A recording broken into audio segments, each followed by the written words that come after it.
from this giant slide. My pronouns are she, hers, and I'm the career education manager for the College of Liberal Arts and the Career Center. So that means that I can help any student on campus, of course, but I'm clearly biased toward the liberal arts, just in my knowledge set and because I think they're the coolest thing since sliced bread. But Emily and Eileen, would you mind sharing in the chat box, or you can unmute yourselves anytime? Again, this is a free flowing session. There's only two of us, so we get to go wherever we want to on this magical journey. What is your major? And just tell me, like, if you're considering grad school, what are some things that are on your mind for programs just to get started, and I can make sure I can tailor it. And I'll stop talking about liberal arts if you're not into that. Cool. Awesome. Well, I can go first, I guess. So my major is languages. I'm with a concentration in Spanish. I'm also minoring in women's studies. So that's fun. I'm really enjoying it so far. But I'm really stuck on like what I'm going to do with that career-wise, because I know it's really broad. Like it's just a language, and that can be applied to anything. So that's kind of why I'm here. But I definitely want to go to grad school. It's a matter of timing for me, like whether I just go straight through or if like I wait and do like an internship or something first. So that's kind of where I'm at. Gotcha. Okay, so you're kind of exploring what's next, right? And how does grad school fit into that if it does? Okay, cool. Thank you so much for sharing. And obviously, we should hang out after this, please. And obviously, Eileen, you are also going to change the world because human development and family studies and public health, that's amazing. Like, all these things sound so cool, right? So I luckily went to grad school already. I have my dream job. This is my dream job because I get to help students with what the future, right? What are we doing? What's the next steps? WTF? What the future? And there's no one right way forward. Okay. So, and every person's path is different. So, I want to talk a little bit about one, we want to center. Oh, yeah, that's a great question. Yeah. So, I want to center you two for this session, and it's still recorded, so we'll go over some general things too. But I care most about your experience today because clearly you came for a reason and you're using your lunch break for this. So, and the day before Halloween when you could just be binging candy. So, I'm honored that you're here. And like I said, let's dig in and just answer some of those great, awesome questions that are kicking around in your head so that we make sure that we center your experience today. Okay, so with that in mind, hello, Ulissa. Feel free to put in the chat box your major and maybe just some things you're thinking about for grad school. No pressure if you just want to get settled, but we're going to cruise forward with this quick resources. So I'm so excited that y'all are here. This should be a good time. But if you were just like, hey, I want to come, then I want to go eat some candy, like I need to bounce. These are just some rapid resources I wanted you to know about so that if you're like, I can only stay for 10 minutes, bye. Like, here's some things, like big resources I want everybody to know about. Okay. So when in doubt, if you're like, should I go to grad school? Should I do a gap year? What the future? I want you to first start by saying, I'm going to go to Google and search CSU Career Center. Okay. You can Google these questions and you'll get a lot of things, but we've probably filtered to some solid resources that might be helpful for CSU students, right? So all of these resources that I mentioned, I'm going to email afterwards so that way you have these links. But we'll touch on any of them at the end as a review. I don't want to spend too much time like going over these things because you're brilliant folks. You're thinking about grad school, and you can look at those links later. But these are just some good things to pay attention to if you have further questions after we hang out today. All right. But with that in mind, we were talking about women's studies and languages and what the heck can I do with this degree? I'm already going to grad school, but I don't know, what can I do with it? So I just want to do a brief overview of some of the pros and cons, right? This is the biggest question I get from students when they come in. They're like, should I go to grad school? I'm like, well, honey bear, let's look at some pros and cons because I know that that's what you want to think about, okay? So sky high view of some pros and cons are thinking about the pros, you can get a deeper knowledge and a developed portfolio for whatever you want to go into, right? And some of you are just nerds. You like being a student. Go be a student, right? But it might be important to pay attention to the cost, right? Like thinking about what are financial aid options. I'm not just going to go if it's going to cost me $90,000, right? So it's important to pay attention to all the different elements. But it does qualify you to teach or research in higher ed, which might be interesting to you, Emily, if you want to do that. You could also get some jobs just require it, right? So if any of you want to be a doctor, or we mentioned public health, like please go get a higher degree if you're going to be helping me with my health, right? That would be a little scary. And some amazing networking. So some of you want to go into like practical fields where you're applying those things. And grad school is a great place to build that network, right? Some cons, like I said, it's not a very popular opinion, but it's a true one, that getting into grad school or finding a job is a game. And the game is kind of rigged, right? But we can learn about what are some of the hidden rules of those application processes, so that you can learn how to navigate them. And then when you get into positions of power, you can change those rules, right? So I only bring that up because, for example, application costs with exams. The GRE can be pretty expensive, right? Not everybody has $100 that they can throw in an exam. And the GRE has shown that it doesn't predict your success in a program, right? So why are they making you take it? So there's some gross parts of the process that I just want to validate. If you're like, this feels gross, it is, and it's not your fault, and you didn't do anything wrong. Okay. But with that in mind, there's also some beautiful things about grad school that, we get to engage just deeper into those things that it's important to pay attention to, right? So anyway, just some sky high pros and cons. And if today you were like, I just need a question to ask myself right now if I should go to grad school, okay, let's look at this bottom question. What would be your must have? Would be nice, like this would be great, but I don't have to have it, or your walk away priorities and needs for a grad program. Okay? Some students are like, I will go this year if I get 100% tuition coverage. Do you, boo, right? Like, go get that degree. Others are like, so again, every person's priorities are different. Just ask yourself, what are my priorities if I were to think about going to grad school? Okay. So with that was just rapid response in case folks were like, I came for 10 minutes. Bye. Let's get into some of the more fun activities because I think that's what y'all really came here for. So with that in mind, this is a decision-making process, right? It's pretty complicated. What do I need, right? So anytime someone comes to me with a question, like I said, it could be, should I go to grad school? Could I do this? I always ask, well, what do you think you need in order to feel confident about answering that, right? And that's going to be different for everybody else. So I want you all to read through this. There could be something that's not on this list. Please include it, okay? But in the chat box or with emojis, whatever you like, I want you to say, help me direct where we go for the rest of this workshop by telling me, what are your needs? Put a number in the chat box of, I could really go for some reflection right now, right? Or, ooh, I really need some wisdom. Like, who has been here before? I'm a first gen student. Like, what is going on? So feel free to put in the chat box the numbers that you think would be most helpful to talk about today as you think about grad school. And then we'll center that in the conversation.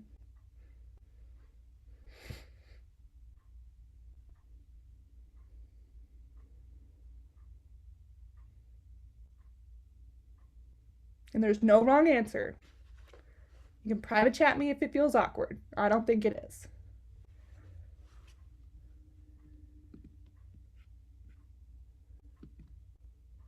1, 5, and 7. Love it. Ooh, I'm loving the ones. Okay, let me jot this down so I don't forget. This happens every time. I'm like, numbers. Wait, I need to remember what the numbers mean because it's not very helpful, is it? Okay. Great. Okay, so let's start with that reflection piece because it sounds like everybody's in some loving need of one. But let me jot down 4, 5, 6, 7. None of this surprises me. This is beautiful. Okay. I'm so excited. Okay, doing some quick notes. So while I jot some of this stuff down, so 1, reflect. Should I have had it prepared? Yes. Did I? No. Resources, but let's see. 4. Knowledge, yep. Value of degree. Okay, we'll talk about the value of a degree, like what should I choose to do it or not. Financial, great, we have some slides about that. 6 and 7. Wisdom, oh, we're gonna have so much fun. This is great. Okay. Wisdom and confidence. because we're going to listen to some Demi Lovato after this, right? So Confident, that's me, that's confident. All right, so I want you all to take a look, pull out a piece of paper and a pen or a Google Doc, whatever is more accessible for you. I'm a big believer in take what works and leave the rest. Okay, so look at this list of 4 questions and you can answer all 4 for yourself or just answer 2, whatever ones you like. Okay, but look at these 4 questions and I want you to jot down some ideas. Okay, since all of you are hungry for reflection, we're going to spend 2 minutes on this slide to give you time for that. But yeah, so what's one skill you want to develop or industry you want to go into? If that's uncertain, Emily, just be like, I don't know, and move on. That's okay. Um, and yeah, what are some reasons? What are 2 paths? And what would be the best time for you to attend? Okay, we're going to give 2 minutes. I'm like making a timer.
You have another 30 seconds. And if you're done early, like you little nerds, feel free to put some ideas into the chat box for that, any of the questions you want to share.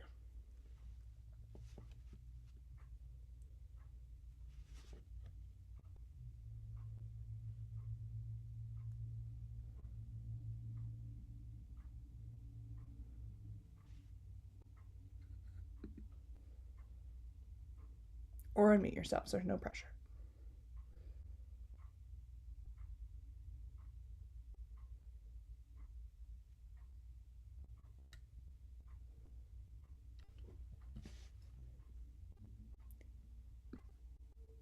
Okay. Alrighty. So feel free to put stuff in the chat box. I think I see one person typing.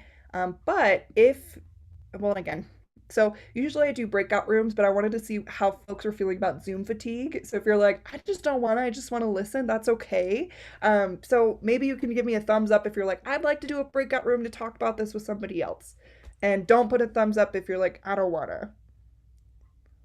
And a thumbs up emoji if you don't have your screen on. That's okay. Yeah. Yeah. Okay. So we're feeling the breakout room. Okay. So I'm going to put you in a breakout room and I just want you to, well, actually, I can't. Mary, would you please help, Mary Ann, would you please help me put folks into breakout rooms? And you all can take however much time you want. I'm going to give you uh, 4 to 5 minutes just to sit and reflect on some things that came up for you when you were writing stuff down, right? Because we need to sit with some reflection time. Let's prioritize that.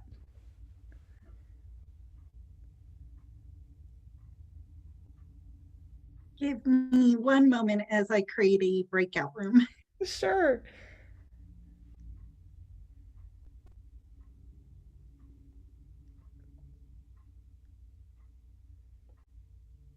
Yeah. And I just, Okay, this should work right here. perfect.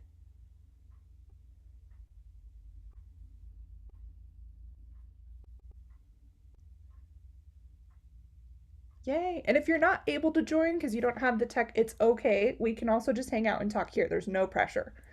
Um, Leticia, she's actually a retention specialist in that. Oh, Oh, Hi.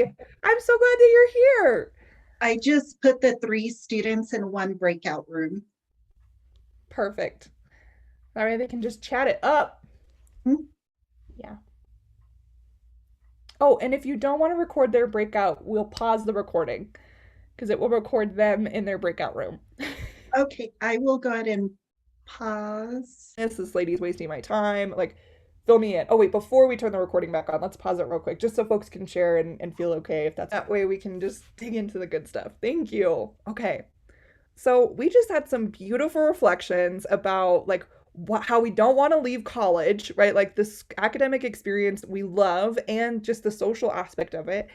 Talking to alumni, sometimes they have different perspectives about they really miss school and they're like, don't leave, like it's so great. And others maybe love their job, but they're just trying to figure out what they want to do. And somebody else mentioned like, I really want to go to grad school, but is it good for me right now? And that's why I asked the question of what would be the best time for me to do that, right? So you're going to get a lot of opinions from a lot of people. And part of the piece that everybody circled as well was confidence boosting. And knowing who you are and what you want is an ongoing life process, right? And so knowing that maybe you start in a position with your bachelor's degree and you learn things about yourself that you wouldn't have known otherwise, right? So from what I've found is that there's no one right pathway, there's no one right way to do it. And depending on your industry, right, those career goals are essential to really think, is grad school best right now or later? So from what I've seen, again, always depending on the industry. If you're into biology and you want to go straight in, do you boo? Like you're probably going to need a master's or a PhD to do what you want to do because you want to study very specific bugs in a specific place. Like, yeah, go do your thing. But other folks, right, especially if you want to go into human development services and family services, or you're still exploring, going into the workforce for that scary gap year might clarify a lot more than you realized. And it makes life after grad school, which is going to happen eventually, right? So you are going to graduate from grad school. That life afterwards, you'll have a cushion in knowing how to transition into that, right? But that doesn't mean everybody should do a gap year. It just, again, depends on your industry, what your interests are, and where you're at in your career exploration. Okay. So with that in mind, this is beautiful. And I hope this reflection was a good time to just sit and ask yourself those questions again, and validate that everybody is in the same boat of not knowing, right? And being like, like, I don't know. But maybe getting some clarity. I think the number one thing I recommend if you're serious about grad school is get some clarity on those career goals, because not only are you going to have to talk about them in a personal statement, but boo, you're going to need to focus on those grad programs, right? Like you won't know which grad program is right for you if you don't know what you're hoping to do afterwards, right? So maybe it's starting to reflect on what exactly do I want to do? And it's okay if you don't know, but what are pathways other than grad school and with grad school that I can explore those things? Maybe I do an internship as well to be like, I know now, like I will study this really nerdy thing, Emily, right? Like I'm going to go into this specific thing, or I want to expand, or I want to do this position, right? So one thing I want to transition to, because the second piece that was circled was knowledge. So like, is this degree worth it? What can I do with it? How do I learn that? And I think that there's a dual process, right? So if you are starting tomorrow, just I wanted to mention this. If you're starting tomorrow, this is a good thing to check in with.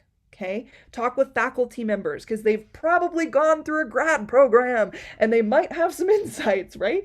But every industry is so different that there's niches to like when to go or what programs to go into. And that's why having as many conversations as you need in order to feel like, okay, I got a good grasp on what it's like to apply for X field. That's a really good idea for a job search, for grad school, for any of that stuff.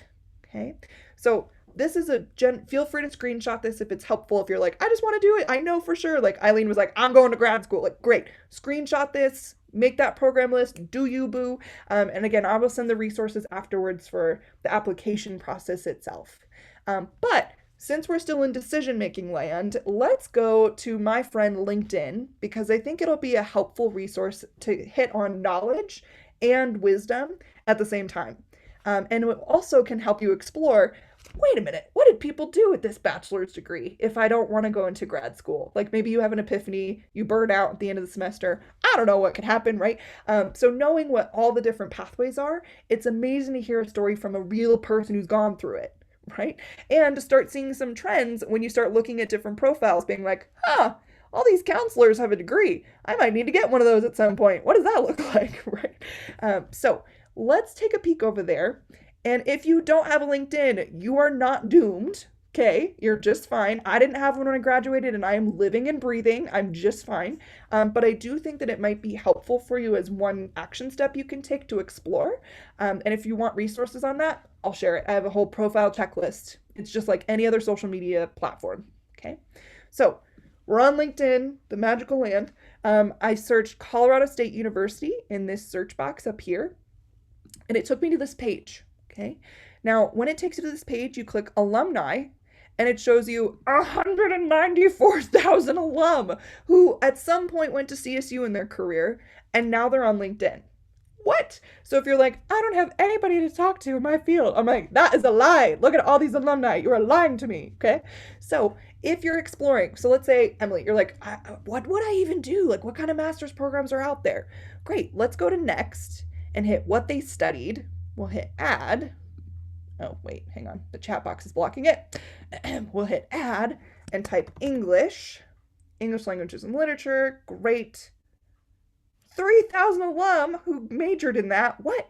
And then you can go to what they do, right? Now, does this mean that if they did this, you have to do it? No, you get to be your own field, right? But it's helpful to see some trends, right? To be like, oh, here's some stuff I could go into. And maybe this is how I can find humans who are into that thing and talk to them about what they would recommend in the field. Like, hey, did you get a master's? Did you like it? Would you do it again? Hey, was this a waste of time? What would you recommend, right? So let's pretend you're really into, because you mentioned research, right? Let's click research and see what happens. Interesting. So this way you can see where they work, English majors in research, cool. And you can just start to see different profiles down here, right? Now, I don't know any of these people. They're randos, right? These are strangers on the internet. So let's click on a profile of someone that sounds interesting to you. I don't know. I don't know. English, Spanish marketing, whatever. We'll look at it. So this awesome researcher, hello Natalia, you look cool. So we scroll through Natalia's profile and we start to see, what is she about? Ooh, or what is this person about? I don't know their gender pronouns. What is their experience? Ooh, like that sounds cool. They're a consultant. That sounds fancy. And then you can see what they studied, right? Now let's say that's of interest to you. Cool. This person might be someone you want to talk to, right? And master's in English. What? So maybe you're saying, oh my gosh, this person seems so cool. I want to hang out with them. Yes, this seems so cool. So what you can do is hit connect. Do not hit message. So if there's a little lock on it, it means they want you to pay for premium. Do not pay for premium. Okay. Just don't do it. Don't do it. Click X, click connect, add a note. It's the same thing. I know it's LinkedIn trying to get you to pay for things. So we say, hi, Natalia. I found your profile through, I'm a graduating alum, go Rams. And I found your profile through CSU LinkedIn. Would you have time and I'm really excited to explore research or am considering grad school and a master's program in English. Would you have time for a half-hour Zoom or phone call the next 2 weeks? Thank you. And then we say send and we connect with Natalia. Now, here's the thing. Natalia might be the coolest person ever and get back to you and schedule what we call an informational interview. Fancy term for a conversation about stuff you care about. But Natalia might ghost you, right? Maybe she doesn't check her link. Maybe they don't check their LinkedIn. We don't know. So that's why it's important to connect with like 3 or 4 of them to see if anybody gets back to you and just to get a better sense, because maybe Natalia has one opinion, but 2 alum have other things to say. Right? So that's the number one thing I recommend, because when we're talking about, is this degree worth it financially? Every industry is changing all the time, especially with COVID. And so that's why I think getting in touch with a human is probably the best action step you can take, because you can get real-time advice about, here's what I'm seeing, girl, this is what I'm seeing in the field right now. Like, don't even do it, or yes, do this internship. We need you. So they can give you some real advice. and they might give you some connections if you need it for grad school or otherwise. So it's a double-edged, like, I get to make a relationship with a cool human, and maybe they can support me in multiple ways. Like maybe they become a mentor, or they just answer some quick questions. There's a lot more possibilities when we just start with this as an action step. Okay. How is this sitting with folks? Does this make sense? Is it like, this is terrifying? Why would you ask me to talk to strangers? How are we feeling about connecting with alumni to learn about master's programs? Yeah? Okay. So, especially Eileen, because you said, I'm going. If you are really curious about a particular program, you can go to the search box. I don't know where you're applying. I'll just put University of Denver, San Diego. I worked there previously. It's probably why it showed up. So you're like, I'm going to San Diego. Bye. Like, see me at the beach. Okay. Well, you can go to University of San Diego alumni and then go to that, again, search, and you can say what they studied and then find alumni who probably went through their grad program. Okay. So that's a great way to learn about if you're decided that you're going to go and you want to narrow your list or just learn more about the program, maybe get an advantage. I think it's great to talk to alum, because if they've gone through the program, they can tell you what it's really like to job search afterwards and if they do it again. And it's not just from the admissions folks who, I highly recommend you get in touch with admissions folks too, because they'll probably have ready students to talk to you. But those students were chosen for a reason, right? So they're trying to get you to go to their school. So please talk to an alum that you also found. Okay? So anyway, so whatever stage of the process you're in, this is just one option with multiple benefits. I highly recommend it. I'm going to go back just so you have this. Okay. But if you're like, that's great, Kelsey, but like, I don't even have a LinkedIn. Thanks a lot for making me feel like a jerk. Well, then I will happily share some resources. Where do you think I would start if I don't know a career topic? Oh yeah, the CSU Career Center page, right? Yes, exactly. You just yell it from the rooftop. Say it for the people in the back. Let's go to the CSU Career Center page. We go to the search bar saying LinkedIn. What's this? LinkedIn for students. Almost like it was designed for people like you. No, say it isn't so. You can even do a LinkedIn profile checklist. Be like, oh, what goes into each section? I had no idea. Do not use a bathroom selfie. That's my only recommendation. Okay, I had to talk to a student today about it. Was a little awkward. Just one thing to note. Okay, so look at each section, make that gorgeous profile, and you're gonna be set. Okay, so let me put this in the chat as well. Okay, so you've got resources for how to do LinkedIn, and then some benefits of how do I talk to a stranger on there. And again, I mentioned that that's called an informational interview. So if you forgot everything I just said, that's okay, because CSU website, informational interviewing, this walks through everything. So this is also in the chat box. Okay. Alrighty. So that was me just like giving a fire hose of resources. But again, starting with people who have gone through the process, they will be the most live, real-time folks that can be honest with you about recent graduates from a program or folks who are in the field that don't have a degree, and they can tell you, is it worth it or not? Or do they regret not going right away? Some trends that I'm seeing in general are that grad programs are becoming more competitive. Depending on the field, I can't say that enough. For languages in particular, that's not true. So I would pay attention. If you were applying right now, I would say get in touch with admissions programs, because some humanities degrees are not continuing their admissions cycle for fall 2021 because of COVID, and they want to ensure that they have funding for their students, okay? So if you're thinking about a program right now, just make sure you get in touch with the admissions folks to learn more of like, are you doing it still? Are we not? Like, are we canceling this party? Tell me more. So learn from the admissions folks. And you can do that by going to their website and being like, it's a big flashing sign because they want you to get in touch with them, right? Like, for example, graduate school, CSU. Let's see what happens. CSU grad programs, what? Let's click on it. Wow, how do I learn more? Right, like there's these big buttons. So if you have any problems navigating websites or you're just feeling stuck, please don't be shy to reach out to the Career Center or a mentor to help guide you through those pages, because not all websites are created equal, and we know that, right? Some of them are a little They could use some IT support. That's all we're going to say. And if you're into IT, please go help them. Okay.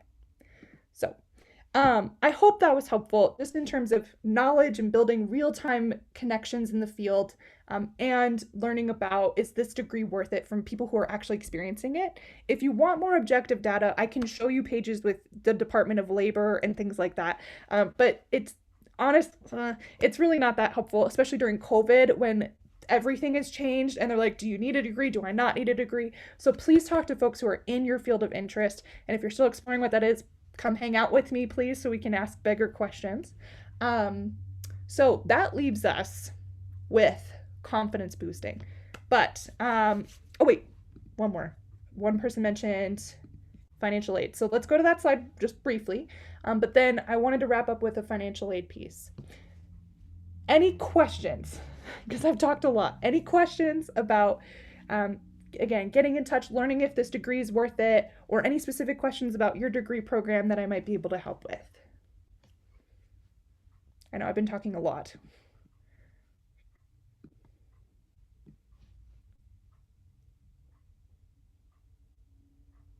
I'll wait 20 seconds so that I give you some silence to think through it.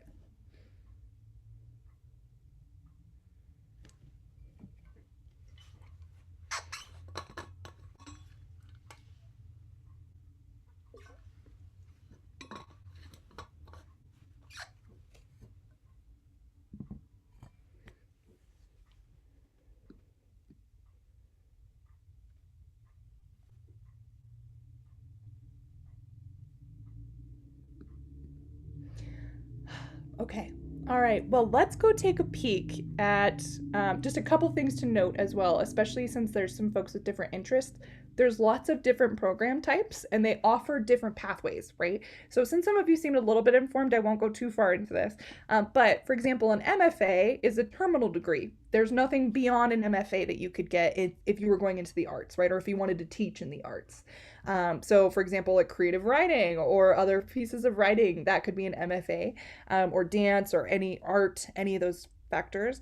PhDs, MBAs, there's tons of different titles for different things, and it usually just reflects the curriculum itself. So sometimes, for example, like in my field, you could get a master's of arts or a master's of science, but they're all in higher ed. So maybe the science one has more emphasis on research and statistics versus applicable, like hands-on student advising and things like that, right? So reading the curriculum is a helpful clue to be like, am I into this? Like, so if you had that specific research interest and you're starting to find programs after you talk to your faculty, maybe you can start seeing some patterns of, ooh, this curriculum tends to focus more on literature versus this thing. Maybe you're into the linguistic side of language, right? Versus the practice of it. So there's a lot of different variations. So again, get clear on some of your interests, like what's sparking joy for you. What might you want to nerd out about in grad school? And then that'll lead you to some curriculum differences once you start reading some more about those programs. Okay. Financial aid. So a lot of you were mentioning this before. Undergraduate and graduate school is really different with the way that it's funded.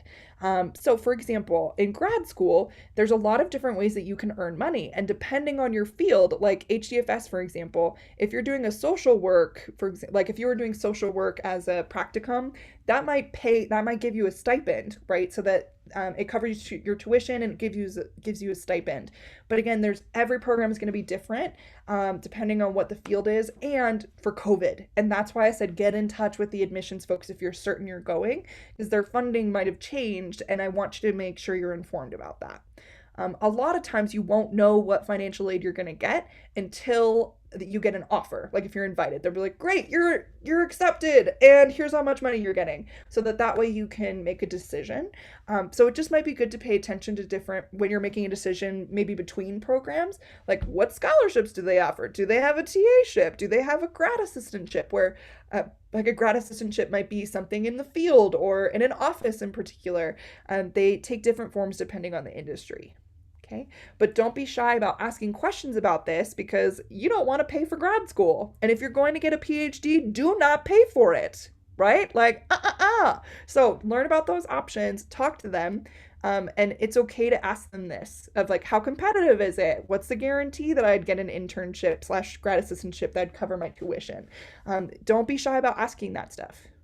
Okay. Exam stuff, it's not cheap. We mentioned that before. If you're getting started with it and you're like, I know I'm going, screenshot this page. These are just some quick tips if you were going to take a GRE. I am certain that AAC goes really in depth about this, so and probably has lots of scholarships and resources that I am less familiar with. So don't be shy about hanging out with folks like Marianne to learn about the AAC and how they can support you with this stuff, okay? But let's cruise on to gap year. So the last piece of knowledge, if you're, because a lot of you mentioned, do I go right away or am I just scared? So if you're wondering, am I just avoiding the big scary world? I think a better question is, what's most important to me right now? Right?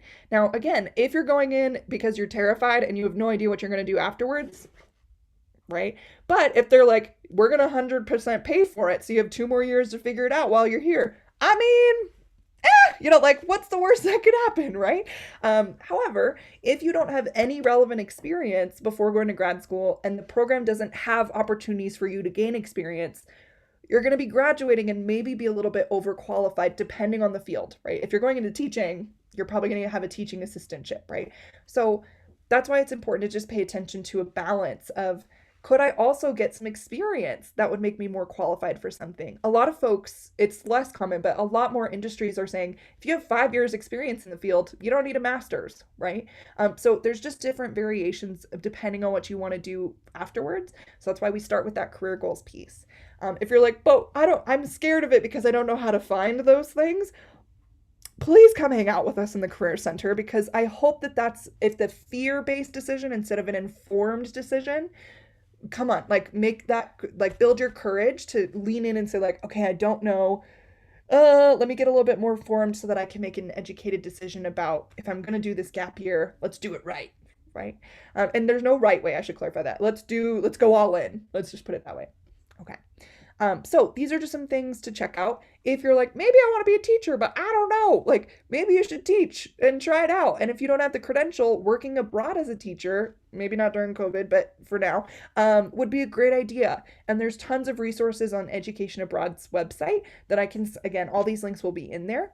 Or year of service, right? That's a fantastic resume builder. It also sometimes has a tuition cushion because they have tuition like remission or they postpone it. So don't be shy to check out a year of service if that's something that might be of interest to you. Okay. Don't be shy. Don't be scared. My mom terrified me from the Peace Corps because she's like, I will not let you, if you're going to college, I'm not going to let you go into the Peace Corps and leave me in the United States. And I was like, Mama Bear, like, we need to have a conversation. So anyway, so there's lots of opportunities. Follow your arrow, as they say sometimes, and just listen to your intuition about what's right for you. Okay. With that in mind, pro-con list, because everybody asks, here's some things to consider. Again, Emily, might be a great idea to think about, maybe I can get some research in there. Like, why not? Let's see what happens, right?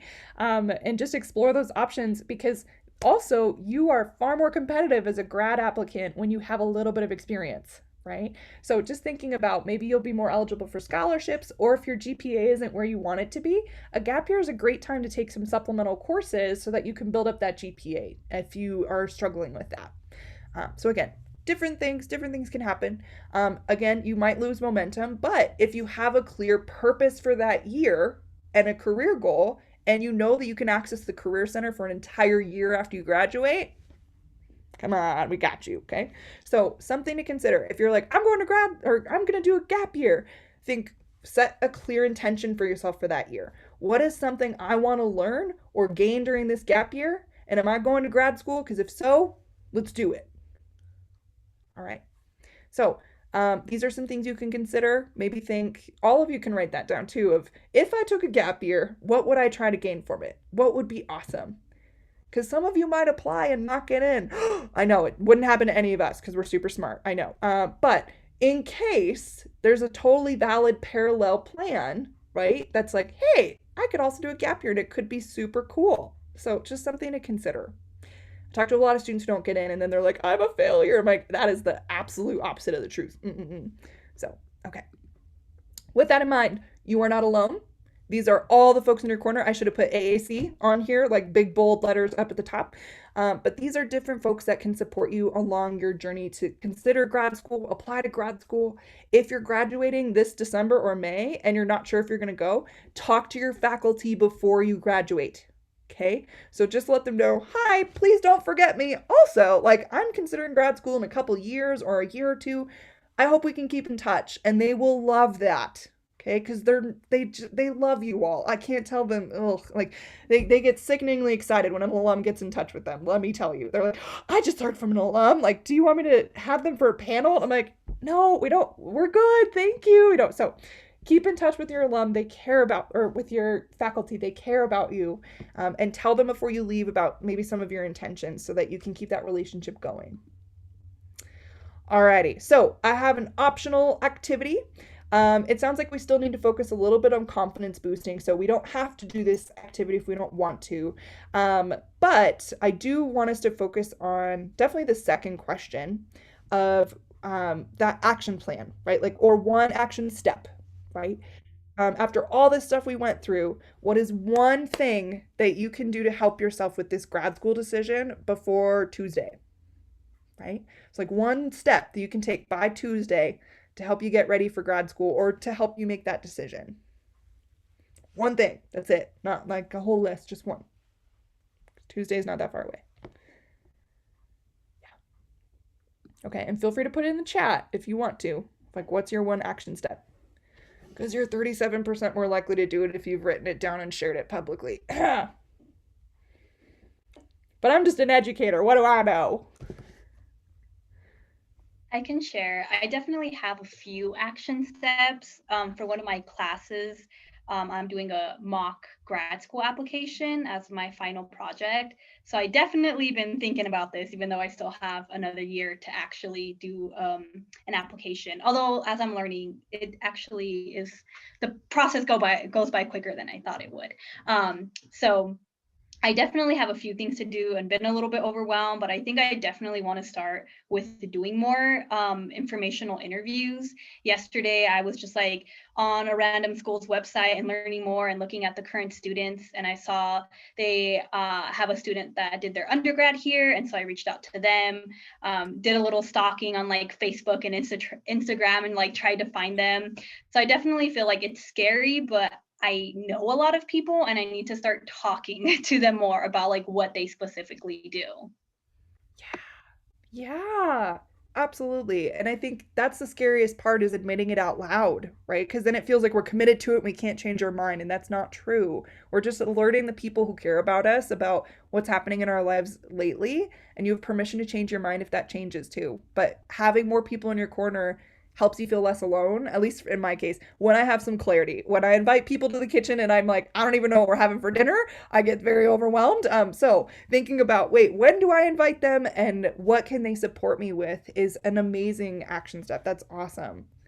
Yeah. And Eileen, when you say start with grad school applications, that's amazing. What part of the application, like your CV or the personal statement or just talking to faculty to get recommendation letters set up? Like, fill me in. So I've been looking into programs that are accredited through this SOFA's website, and Yep. I already have like the schools that I want to apply to. So in that website, like it's that one thing where you make one application and it sends out to all these different schools. Um, so that I want to start on the application, just like making an account and like looking at the application, filling out like even just basic information about myself. I Um, love it. yeah. Oh, good for you. Well, and I think, sometimes whether it's job search, grad school, anything, it's a project, right? Like applying to grad school is a part-time job.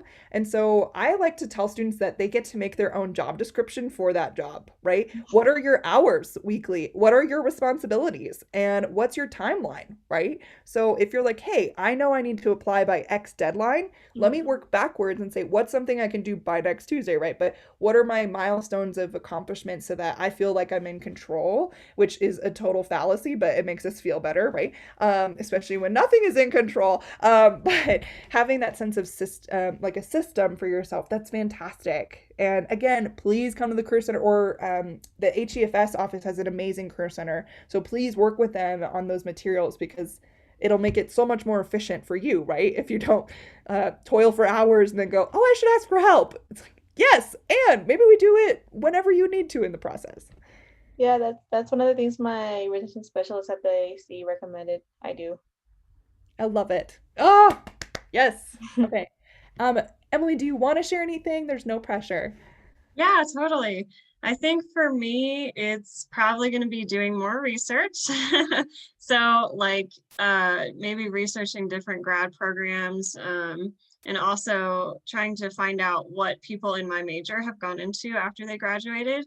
Because like I don't know, I feel like I said, language is so broad, like you could literally go anywhere with that. So just kind of figuring out what my options are.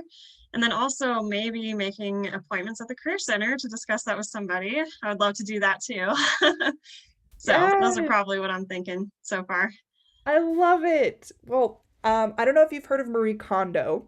She's on Oh, yes. Netflix. Yes. Okay. So she talks about sparks of joy. If you're exploring careers and just what you care about, and this is a good confidence booster for any of you who are wondering about it too. I recommend students keep a sparks of joy journal for a month, which I know is a lot to ask right now. And do it on your notes app, do it on a piece of paper, whatever you want. But especially as some writers are in the group, I thought that might be helpful. But a sparks of joy journal is any moment, whether it's a class project, a presentation, whatever, that you just light up and you're like, oh my gosh, I could do this all day. For you, something about languages, right? Like, what about languages lit you up? And write about it. Get specific. What happened? Who are you with? And why do you think it sparked joy for you? And what I've done with students is when they bring in those journals or just reflections, we actually take keywords from those, like, I don't know, research or writing or culture, and you can put those into a search engine in a job board and see what comes up. And there's so many random jobs. I've searched social justice before, and there's so many cool jobs that no one even knows exists, right? So getting a sense of, again, just what lights you up also provides some great material when you start writing applications, but gives you a sense of maybe some job functions you'd get excited about, which leads to some of the career options, which leads to some of the grad programs. So one option to consider, not required, but yes, we should definitely hang out. You and I would be because you're in the liberal arts, so please do so. Okay, so with that said, it is 1 p.m. I'm overtime. As a confidence booster, as you're thinking about these decisions, I want you to come back to that question of what do I need in order to feel confident about this? And it's going to be different for everyone. Maybe you need to listen to a Lizzo song. That's okay. And then be like, I can do whatever I want and it's going to be okay. Maybe it's getting more informed with faculty. Maybe it's looking at some of the resources I referenced at the very beginning of what's my checklist, what even needs to happen. Okay. So trust your process, trust your instincts, and don't be scared to reach out for help because you're not alone and you're totally badass. You're going to change the world. Okay. So keep us posted, change the world. And if you do want to hang out with me, if it's helpful, if there's other topics that you're still just trying to figure out, I also host What the Future Wednesday workshops that you're welcome to join. They're very comedic. They focus on students' questions just like today. In the registration, students ask questions and then we dig into them. So not required. You can register for all, none, one, whatever. But anybody is welcome to join. And I just want you to know it's here. We've got your back. Okay? Yay. Just go change the world. That's it.